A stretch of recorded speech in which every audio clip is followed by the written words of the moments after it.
My recording studio keyboard setup. A quick look around my studio. This is where I am working this week. Not much about steam engines in this one, but at the end I show the iMac based video editing setup in the vocal booth that I use on a daily basis. I'll be coming in and out on the commentary. This is the main system. It runs on 3 computer monitors. And this controller keyboard that the arrow is pointing at is for the Native Instruments program that runs on the main studio computer, which is a Predator 13th generation i9. It runs very quietly and is extremely powerful. This computer also runs the main DAW digital audio workstation software, which is Avid Pro Tools 12, and it is updated monthly. Why do I use 3 computer screens? It just makes it easier to move between different parts of the program. The graphical user interface on this program is split between 2 modes. One of them is the mixer mode, where you can move faders like you can on a normal mixer.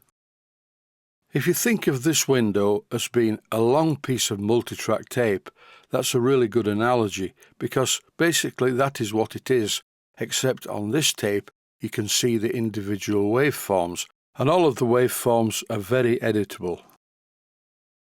Here's the mixer that I use. This is a Yamaha TF5 digital mixer, and it's a really interesting piece of kit. I've also added an iPad into the system, and if you move the faders on the iPad, they physically move on the mixer. The best way to demonstrate the automation features on this mixer is to just reboot it. After a while, the mixer performs a series of self-tests, pulls all the faders down to the bottom, and then puts them back where they were originally. This is a very complicated piece of equipment, and it's not really designed as a studio mixer, but it's so flexible, I just altered a few parameters and it works really well. The mixer is only used for external sources like guitars, vocals, keyboards, etc. The Native Instruments program has a built-in digital mixer in the program itself. I have a great collection of top-line keyboards. This is an Arturia Matrix Brute synthesizer. It has an integral digital sequencer, and this, like all the keyboards that you're about to see, can be locked to the Pro Tools synchronizer clock to keep all of the keyboard sequencers in time with each other. This is a keyboard that I really do use a lot. It's a Yamaha Genos digital workstation keyboard. Although I don't use it as a workstation, I use Pro Tools as I previously mentioned. This is a Nord Electro 5D, which I use for Hammond organ emulation after reprogramming the voices to a higher level. It even has a church organ on it, which is fairly good, but not as good as the one on the Genos. I use this keyboard for Hammond emulation, and I find it to be really good at that. It feels a bit like a Hammond, and I reach for the Leslie switch, not where it is on the keyboard, but down at the bottom where it would be on a Hammond C3. Old habits die hard, and after many years as a professional musician, doing gigs and residencies with a Hammond C3, my back still hurts from the weight. It sounds very Hammond-like on its own, but when you put something else with it, it's even better. I'll stop talking for a while and let you have a listen. I can't unfortunately play any tunes because of the copyright issues. I'm just doodling about in this video, making it up as I go along.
Obviously the last doodle was a simple 12-bar blues in the key of F. Here I'm generally just sort of free-forming, literally making it up as I go along. This is sort of a semi-classical sound. It's no particular tune, just a chord sequence.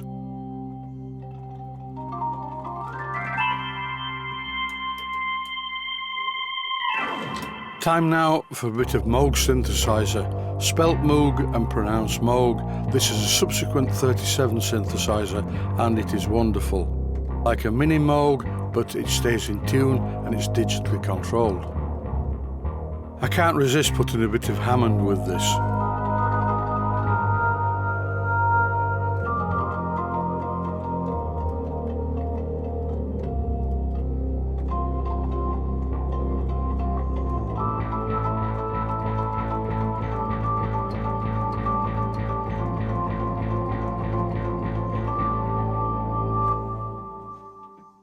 Church organ sounds on the Genos keyboard are also pretty good.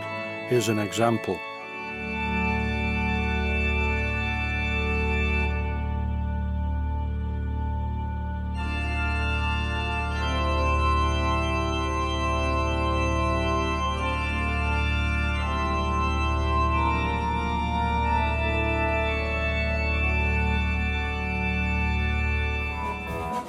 Here I'm using a random Genos auto accompaniment style.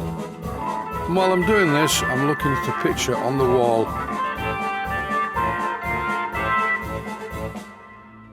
I really can't play any copyright music, I'll get into trouble if I do that. But here on the Genos is a tune that is very similar to one that everybody knows, but it's not the same. I could play a load of classical music, but really, although I love classical music, it's not my strongest point, so I'll leave that out. I will leave my book of Bach Preludes and Fugues where it is. On the back wall of the studio are two more keyboards. The first one is a Korg SV1 weighted keyboard.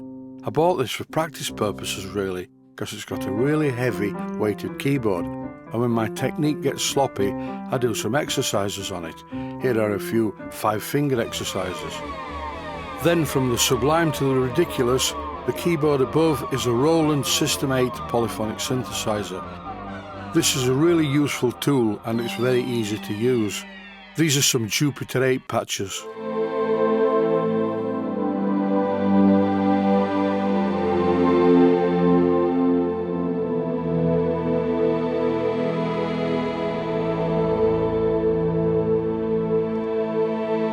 Now for something completely different. This is an astonishing keyboard. It's a Korg Kronos 88 ES workstation keyboard.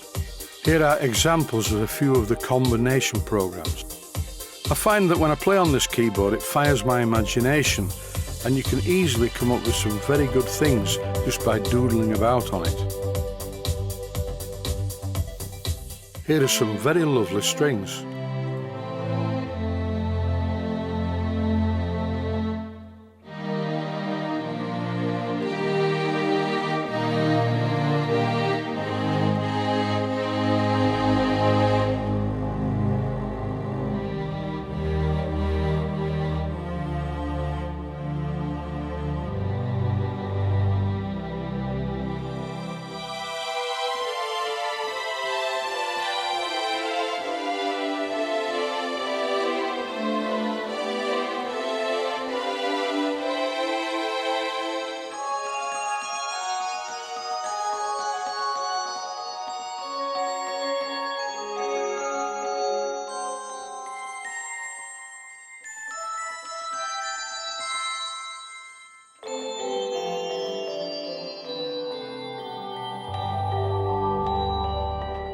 It's actually a very good instant composition tool. Once again, I'm making this up completely from scratch, no prior thought, just getting on with it.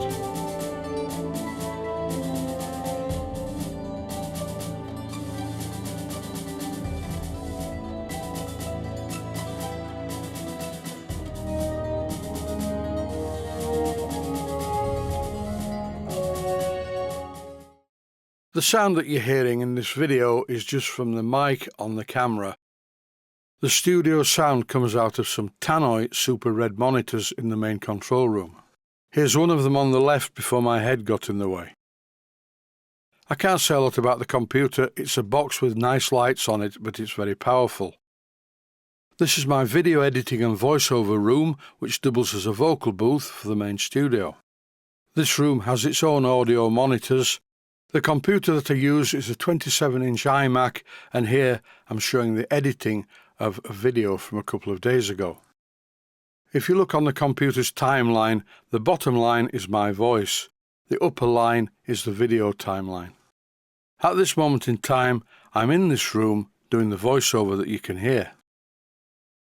Before I get all the people saying, "I didn't subscribe to this channel to see recording studios," I'm really sorry about this, but quite a few people have messaged me saying, "Can we have a look around the studio?" And that's what you've been watching. Stay safe, stay healthy, thanks for watching, and I hope you found it useful.